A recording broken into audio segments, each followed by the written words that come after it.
ஒருத்தரோட வாழ்க்கையில இல்ல எங்கேயோ ஒரு இடத்துல நடந்த பேரதிர்ச்சி இல்ல பேரழிவு சம்பவங்கள பேஸ்ட் ஆன் ட்ரூ ஈவென்ட்ஸ்னு சினிமாவ எடுக்கிறது தான் பொதுவா இயக்குனர்களோட வழக்கம். ஆனா, சின்ன வயசுல தன்னோட சொந்த வாழ்க்கையில் நடந்த மிகப்பெரிய துயரத்தையே ஒரு படமா எடுத்து அத நம்மளோட பகிர்ந்திருக்காரு இயக்குனர் மாரி செல்வராஜ். சொந்த வாழ்க்கையில அவர பாதிச்ச அந்த பேரதிர்ச்சி ஒரு திரைப்படமா எந்த அளவுக்கு தாக்கத்த ஏற்படுத்தியிருக்கு. வணக்கம். இது பணிவிடு டாக்கீஸ். நான் உங்கள் பணிவிடு குமரன். இது வாழை திரைப்படத்துக்கான விமர்சனம். விமர்சனத்த தொடங்குறதுக்கு முன்னாடி இதுவரைக்கும் இந்த சேனலுக்கு நீங்க சப்ஸ்கிரைப் பண்ணாதவங்கன்னா, விமர்சனம் முடியறப்போ மறக்காம சப்ஸ்கிரைப் பண்ணிடுங்க. அப்படியே கொஞ்சம் லைக், ஷேர், கமெண்ட்டையும் பண்ணீங்கன்னா, இன்னும் சிறப்பான முறையில பதிவுகள போடுறதுக்கு எனக்கு பெரிய ஊக்கமா இருக்கும். சரி, இப்ப வாழை படத்தோட கதை என்னன்னு கொஞ்சம் சுருக்கமா பார்த்துருவோமா? தூத்துக்குடியில கருங்குளங்கிற கிராமத்துல ஸ்கூல் படிக்கிற பையன் சிவனைந்தன். எப்பவுமே அவன் தான் கிளாஸ் ஃபர்ஸ்ட். அவனோட ஃப்ரெண்டு சேகர் படிப்புல மக்குனால வம்பு இழுக்கிறது, சேட்டை பண்ற விஷயத்தெல்லாம் பெரிய கில்லியா இருக்கான். சிவனைந்தனுக்கு அப்பா கிடையாது. வறுமை கோட்டு கீழ ரொம்பவே கஷ்ட ஜீவனம் நடத்துற ஒரு குடும்பம். அம்மாவும் அக்கா வேம்பும் தினமும் வாழைத்தோப்புக்கு போய் வாழைத்தார்களை தலையில சுமந்து லாரியில லோடு ஏத்துனா தான் வீட்டுல அடுப்பு எரியும். சிவனைந்தனுக்கு சனி ஞாயிறு ஸ்கூல் லீவுங்கிறதுனால அவனையும் இந்த வேலைக்கு கூட்டிட்டு போயிடுறாங்க. ஆனா இந்த பாரம் சுமக்கிற வேலை அவனுக்கு சுத்தமா பிடிக்கல.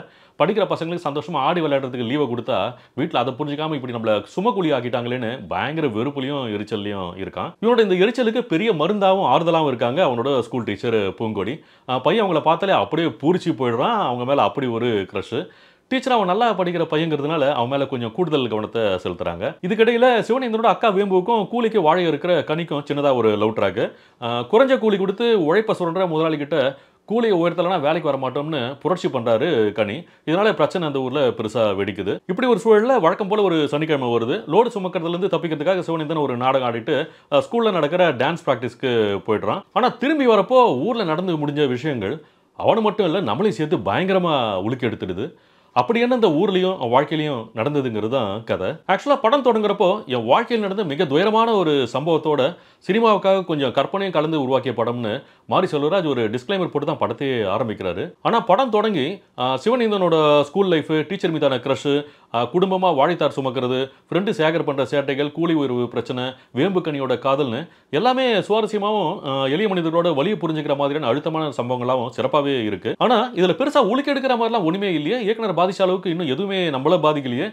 அவ்வளோ அதிர்ச்சிகரமா பெரிய தாக்கத்தை ஏற்படுத்துற மாதிரிலாம் எதுவும் நடக்கலையே அப்படிங்கிற கேள்வியோட தான் படம் ரொம்ப நேரத்துக்கு ஓடிக்கிட்டே இருக்கு. நம்ம காத்திருந்ததுக்கு எல்லாமே சேர்த்து கடைசியில நிகழ்ற அந்த சம்பவம் நிச்சயமா கல் நெஞ்சம் கொண்டவங்களை கூட பயங்கரமா கலங்க வச்சிடும். அந்த அளவுக்கு யாருக்கும் நேரக்கூடாத ஒரு பெரும் துயரத்தை கடந்து வந்து தான் மாரி செல்வராஜ் இப்படி ஒரு படத்தை கொடுத்திருக்காருன்னா அவர் எப்படி பாராட்டுறதுனே தெரியல. எல்லாமே நல்லா தானே போய்கிட்டு இருக்குன்னு நினைக்கிற சமயத்துல வாழ்க்கையில ஒரு பேரிடி விழுந்து ஒரு நிமிஷத்துல எல்லாத்தையுமே காலி பண்ணிடும் இல்லையா? அப்படிப்பட்ட நிகழ்வு தான் படத்தோட கிளைமேக்ஸ். அந்த கசப்பான கிளைமேக்ஸை நோக்கிய உண்மைக்கு மிக நெருக்கமான கதையோட்டம் தான் படத்தோட திரைக்கதை. சமூக அக்கறை கொண்ட சினிமாக்களை மட்டுமே படைக்கிற மாரி செல்வராஜ் இந்த படத்தை இன்னும் ஒரு படி மேல உயர்ந்து நிற்கிறாரு. முக்கியமா 13 வயசு பசங்களோட உலகத்தை நம்ம கண்ணு முன்னாடி யதார்த்தமா கொண்டு வந்த விதத்துல அவ்வளோ நிகழ்ச்சியை ஏற்படுத்துறாரு. படம் அவ்வளோ ரியலிஸ்டிக்கா இருக்குன்னா அதுக்கு முக்கியமான காரணம் படத்தில் நடிச்சிருக்க பசங்களோட அற்புதமான பெர்ஃபார்மன்சஸ் தான். சிவனேந்தனா நடிச்சிருக்கிற பொன்வேல்லாம் சான்ஸே இல்லை. எப்படி களத்தூர் கண்ணம்மா முதல் படத்திலே குட்டி கமல் சார் நம்ம மனசை அப்படியே கவர்ந்துட்டு போனாரோ அந்த மாதிரி starting from the first shot to climax டீச்சரை பார்க்குற குறுகுறுப்பு, பூரிப்பு, வேலைக்கு போகிற கடுப்பு, தப்பு பண்ணிட்டோமோங்கிற பயம், பசி தாங்காத வேதனை, கிளைமேக்ஸ் பயங்கரம்னு ஒவ்வொரு காட்சியிலும் அதுக்கான எமோஷனை இதை விட வேற யாரும் பெட்டரா பண்ணவே முடியாதுங்கிற அளவுக்கு அவ்வளோ எக்ஸலண்டா வெளிப்படுத்தியிருக்காரு. படத்துல ஒரு Rajini fan, friend Sekar Kamal fan. இந்த ரெண்டு லெஜெண்ட்ஸையும் மையப்படுத்தி இந்த பசங்க பேசுற டைலாக்ஸ் எல்லாம் தியேட்டர்ல வெடி சிரிப்பை கிளப்புது. மாறி அதையெல்லாம் ரொம்ப தீர்க்கமா முடிவு பண்ணி எழுதியிருக்காரு. ரஜினி சார், கமல் சாரை கூட இந்த காட்சிகளை பார்க்குறப்ப கண்டிப்பா பயங்கரமா ரசிச்சு சிரிச்சிருப்பாங்க. அப்படி ஒரு அட்டகாசமான ரைட்டிங். அதுவும் சேகரா நடிச்சிருக்கிற ராகுல் நாங்கெல்லாம் கமல் சாரு அப்படின்னு சொல்லி அதுக்கப்புறம் சொல்ற வார்த்தைகள் தியேட்டர்ல சிரிப்பும் கைத்தறலாம் அடங்கிறதுக்கே ரொம்ப நேரம் ஆகுது. பொன்வேலுக்கு நானும் சலச்சவன் இல்லைங்கிற மாதிரி போட்டி போட்டு நடிச்சிருக்காரு ராகுல். அந்த குறும்புத்தனமும் பண்ற சேட்டையும் பேசுற ஒவ்வொரு டயலாக்கும் அந்த காட்சியே ஒரு பெரிய சந்தோஷ அனுபவமா மாத்திடுது. சேகரோட அம்மாவை நடிச்சிருக்கவங்களாம் சான்ஸே இல்லை. நிஜமாவே அவனோட சொந்த அம்மாவோங்கிற மாதிரி பையனை போட்டு நல்லா உலுக்கி எடுக்கிறாங்க, வெளுத்து வாங்குறாங்க. மற்றபடி சிவனேந்தனோட மனசை கவர்ற பூங்கொடி டீச்சராக நடிச்சிருக்க நிக்கிலா விமல் படம் பார்க்குற நம்மளையும் தன்னோட இயல்பான பர்ஃபார்மன்ஸ்னால ஒட்டுமொத்தமாக கவர்ந்துடுறாங்க. இவங்களுக்கு அப்புறமா சிவனேந்தனோட அம்மாவை வர ஜானகி பசங்களோட வருங்காலத்தை நினைச்சு கவலைப்படுற அம்மாவா, பையன் மேல பாசத்தையும் கோவத்தையும் கொட்டுறவங்களா, முக்கியமா கிளைமேக்ஸ்ல அவங்களோட பெர்ஃபார்மன்ஸ்லாம் நம்ம அப்படியே கண்கலங்க வச்சிடுது. சிவனேந்தன் அக்கா வேம்புவா திவ்யா துரைசாமியும் ரொம்ப இயல்பா நேர்த்தியா பண்ணியிருக்காங்க. அச்சு அசலா அப்படியே ஒரு கிராமத்து பொண்ணாவே வாழ்ந்து காட்டியிருக்காங்க. அவங்களோட வறுமையும் வலியையும் நாம அப்படியே உணர்றதுக்கு யதார்த்தமான நடிப்பு ஒரு காரணம்னாலும் அதை இன்னும் ரியலிஸ்டிக்கா ஆக்குனதுல பெரும்பங்கு படத்தோட காஸ்டியூம் டிசைன் இருக்குன்னு சொல்லலாம். அந்த அளவுக்கு அழுக்கேறிய உடைகள், அதை கதாபாத்திரங்கள் அணிகிற விதம்னு எல்லாமே பார்த்து பார்த்து தத்ரூபமா பண்ணியிருக்காங்க. வேம்புவை லவ் பண்ற கனியா, கூலி உயர்வு கேட்டு புரட்சி பண்ற கலையரசன் ஒரு சிறப்பான பெர்ஃபார்மன்ஸை கொடுத்திருக்காரு. ஒரு பக்கம் முரட்டு இளைஞனா, இன்னொரு பக்கம் சாதுவான காதலனா, ரெண்டையும் அழகா பேலன்ஸ் பண்ணி நடிச்சிருக்காரு. படத்தோட பெரிய பிளஸ் கண்டிப்பா இந்த லீட் கேரக்டர்ஸோட பெர்ஃபார்மன்ஸ் தானாலும் அதுக்கு அடித்தளமா மாரி செல்வராஜ் அமைச்சிருக்க காட்சிகள் அந்த உலகத்துக்கே நம்மள அப்படியே கூட்டிட்டு போயிடுது.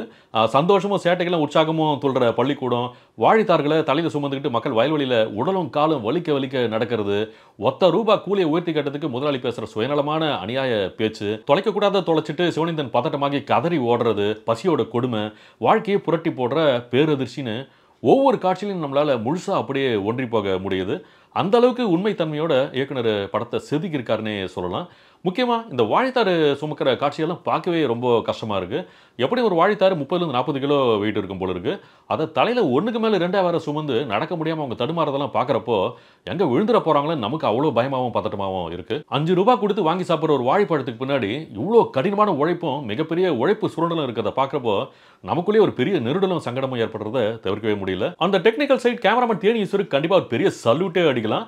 படத்தோட முதல் ஷாட்ல இருந்து அந்த உலகத்துக்குள்ள தன்னோட காட்சிகளால நம்மள அப்படியே உள்ள இழுத்துறாரு. வாழையோட பசுமை படத்தோட டைட்டில் போடுறப்போ டாப் ஆங்கிள் திரை முழுக்க பறந்து விரிகிற அந்த வாழைத்தோப்பு, எளிய மக்களோட வறுமை, மாடு மேய்ச்சல், வயல்வெளி, கிளைமாக்ஸ் பயங்கரம் எல்லாமே ஃப்ரேம் பை ஃப்ரேமா மனசுல அப்படியே இன்னும் பதிஞ்சு நிக்குது. குறிப்பா படத்தோட ஓப்பனிங் ஷாட்ஸ்லாம் டெரிஃபிக்கா பண்ணியிருக்காங்க. பொதுவாக க்ளோஸ் அப் டு லாங் ஷாட்டோ இல்லை லாங் ஷாட் டு க்ளோஸ் அப்போ சினிமாவில் சடனாக கட் பண்ண மாட்டாங்க. ஏன்னா அது டக்குன்னு ஒரு பெரிய ஜம்ப் அடிக்கும். ஆனால் படத்தோட ஆரம்பத்தில் சிவனேந்தன் பான்னு ஒரு மாதிரி கதறிக்கிட்டு வயல்வெளி, பாறை, குன்றுகள் மேலே நடக்கிறப்போ அந்த ஷார்ட்ஸை தேனி ஈஸ்வர் எடுத்திருக்கிற விதமும் சரி, எடிட்டர் சூரிய பிரதமன் அதை கட் பண்ணியிருக்க விதமும் சரி, முக்கியமாக பறவைகள் கூட்டம் கூட்டமாக பறக்கிற அந்த ஷாட்டை பல இடங்களில் அங்கங்கே இன்டர்கட்டில் பிளேஸ் பண்ண விதமும் சரி, நெஞ்சில் ஒரு மாதிரி கிளியை ஏற்படுத்துகிற மாதிரி பின்னாடி நடக்க போகிற மிகப்பெரிய துயரத்துக்கு நம்மளை தயாராக்கிற மாதிரி ஒரு பெரிய தாக்கத்தை ஏற்படுத்துது. படத்துக்கு இசை சந்தோஷ் நாராயணன் எப்பவுமே வழக்கமான சினிமா இலக்கணத்துக்கு உட்படாத முற்றிலும் மாறுபட்ட இசை வடிவத்தில் தான் அவரோட கம்போசிஷன்ஸ் இருக்கும். அவரோட பலமே அதுதான். அதுவே இந்த படத்துக்கு இன்னும் பல மடங்கு வெயிட்டை கூட்டியிருக்கு. முக்கியமாக பல காட்சிகளுக்கு ஒரு போட்டிருக்க பிஜிஎம் காட்சியோட மூட வேற லெவலுக்கு எலிவேட் பண்ணிடுது. பாடல்களும் சிறப்பாகவே இருக்கு. சரி, எல்லாமே சிறப்பு தானே, அப்போ படத்தில் குறைகள் எதுவுமே இல்லையான்னு கேட்டால் குறை இல்லாமல் மனுஷனே இருக்க முடியாதுங்கிறப்போ படம் மட்டும் குறை இல்லாமல் இருக்க முடியுமா? சின்ன சின்னதாக சில நெருடலான அம்சங்கள் படத்தில் அங்கங்கே இருக்கு. குறிப்பாக ஸ்கூல் லைஃப்பில் சின்ன பசங்க ஒரு டீச்சரை ரொம்ப பிடிச்சி போயிடும். அந்த இன்ஃபேச்சுவேஷன் க்ரஷ்லாம் டீனேஜில் சகஜம்னாலும் படத்தில் முக்கால்வாசி தூரத்துக்கு அதையே பிரதானமாக காட்டியிருக்க வேணாமோன்னு தோணுச்சு. டேரக்டர் காட்டியிருக்கிறது 25 வருஷத்துக்கு முன்னாடி உள்ள உலகம். அதில் சிவனேந்தன் பூங்கொடி டீச்சரை வர்ணிக்கிற விதமும் அவங்க கிட்ட பேசுகிற விதமும், ஆனால் அதை அவங்க எந்த வகையிலும் கண்டிக்காமல் ஸ்போர்ட்டிவாக எடுத்துக்கிற மாதிரி காட்டியிருக்கிறதெல்லாம் அந்த கால நடைமுறைக்கு சாத்தியமான விஷயமா படல. சினிமாவோட சுவாரஸ்யத்துக்கான மிகப்படுத்தலாக தான் இருந்துச்சு. டீச்சருக்கும் மாணவனுக்கும் உள்ள புனிதமான உறவை கிரஷ்ங்கிற பேரில் நார்மலைஸ் பண்ணிட்ட மாதிரி ஒரு சின்ன சங்கடமும் அந்த காட்சிகளோட கூடவே ஓடிட்டு இருந்துச்சு. அப்புறம் கனிக்கும் வேம்புவுக்குமான காதல் கதை இன்னும் சிறப்பாக எழுதியிருக்கலாம். அவங்க 2 பேருடைய கேரக்டர் டெவலப்மெண்ட்டை பொறுத்த வரைக்கும் படத்தோட முதல் பாதிக்கும் 2வது பாதிக்கும் கொஞ்சம் கூட சம்மந்தம் இல்லாத மாதிரி இருந்துச்சு. கனிக்கு வேம்பு மேலே காதல் இருக்குங்கிற விஷயத்த எந்த டெவலப்மெண்ட் ப்ராசஸுமே இல்லாமல் ரொம்ப அப்ரப்டாக திடீர்னு ஓப்பன் பண்ணுறாங்க. அதனாலேயே அதுக்கப்புறம் வர அவங்களோட லவ் சீன்ஸ்லாம் பெருசாக நம்மளை இம்ப்ரெஸ் பண்ணவே இல்லை. அந்த மருதாணி காட்சி மட்டும் கொஞ்சம் இன்ட்ரெஸ்டிங்காக இருந்துச்சு. ஆனால் அந்த மருதாணி வச்சு அதுக்காக ஒரு பாட்டெல்லாம் போட்டிருக்க வேணாம். அது படத்துக்கே தேவையில்லாத ஆணியா ஒரு மாதிரி ஸ்பீட் பிரேக்கர் மாதிரி தான் இருந்துச்சு. அப்புறம் அம்மா கிட்ட சிவனேந்தன் நான் வேலைக்கு வர மாட்டேன்னு சொல்கிற ஒவ்வொரு தடவையும் அவங்க அம்மா காய் சுமக்க போலனா அந்த புரோக்கர் சண்டைக்கு வர மாட்டானான்னு ஒரே டயலாக்கே 10 தடவைக்கு மேலே வார்த்தை மாறாமல் அப்படியே சொல்கிறாங்க. அதெல்லாம் அங்கங்கே கொஞ்சம் பையனுக்கு புரிய வைக்கிற மாதிரி வேற வேற வசனங்களாக வெளிப்பட்டுருக்கலாம். ஆனால் இது எல்லாமே சின்ன சின்ன குறைகள் மட்டும்தான். குற்றமே நக்கீரன் அளவுக்கு கோவப்படுறதுக்கான விஷயங்களா படத்தில் எதுவுமே இல்லை. இந்த சமூகத்து மேலே அக்கறை உள்ள ஒரு மனசாட்சி உள்ள இயக்குனரோட சொந்த வாழ்க்கையில் நிகழ்ந்த வலியும் வேதனையும் சொல்கிற படைப்பு இது. கண்டிப்பாக ஏகப்பட்ட விருதுகளை வாரி குவிக்க போதுன்னு இப்போவே உத்தரவாதமாக சொல்ல முடியும். முக்கியமாக நல்ல சினிமாவை விரும்பி பார்க்குற மக்களும் ரசிகர்களும் தியேட்டருக்கு வந்து பார்க்க வேண்டிய அற்புதமான படம் இது. இந்த விமர்சனம் உங்களுக்கு பிடிச்சிருந்தா லைக் பண்ணுங்கள், ஷேர் பண்ணுங்கள், கமெண்ட் பண்ணுங்கள். ரொம்ப முக்கியமாக சப்ஸ்கிரைப் பண்ணுங்கள். அதை விட ரொம்ப முக்கியமாக நோட்டிஃபிகேஷன் பெல் ஐக்கனில் ஆளுங்கிற அந்த ஃபர்ஸ்ட் ஆப்ஷனை மறக்காமல் கிளிக் பண்ணுங்கள். மீண்டும் அடுத்து ஒரு படம் திரைக்கு வரப்போ எவ்வளோ சீக்கிரம் முடியுமோ அவ்வளோ சீக்கிரம் உங்களை சந்திக்கிறேன். நன்றி, வணக்கம்.